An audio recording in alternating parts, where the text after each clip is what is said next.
my Stauder Salvia has had this is actually the second time of flowering. So normally when it's finished flowering, I cut it down just to the end where the flower stem is and let it flower the second time. When it has the second time, I'll start to collect seeds of it so I can get more of this really great perennial, because the bees just love them.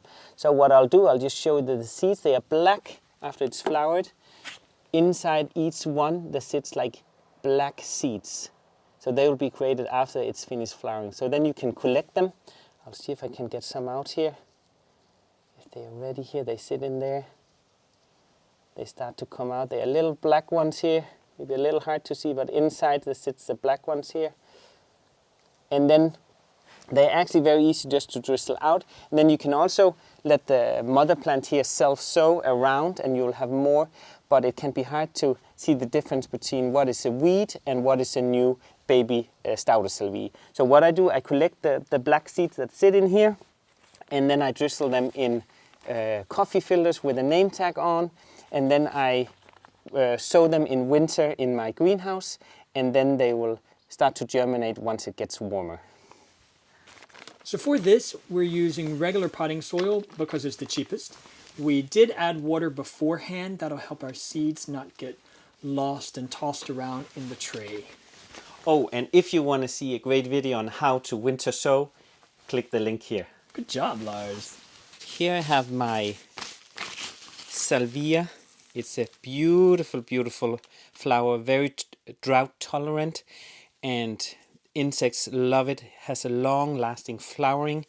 And these seeds I'm just gonna sow here in winter. Now it's in January, so I'm gonna really just be very generous with the seeds here. Just like that. And the great thing about the winter sowing here is that it just stays in this tray. I keep it a little bit watered over the winter, but then it will sprout in the spring, so it's really, I don't have to do many things to it. I'm just gonna give a handful or so of soil on top, and then I'm just gonna put a little tag on here with a name and place it out in the greenhouse, and here it stays until the spring. Now it's time to place these in the glass house. They're going to need sunlight, and they're going to need to be watered once every 2 weeks with a little sprayer. Just keep an eye on them. Once these seedlings start to sprout, they'll be ready to plant out directly in the garden come springtime. So it has been 3 months and the Stauder Salvia has sprouted a lot. And now when they have the second set of leaves here with a little spiky on the second foliage here, then it's time for me that I can repot them in slightly bigger pots and let them grow a little bit bigger before I plant it out in the garden. If you don't have the time nor the space to repot, you could also plant them directly out in your garden.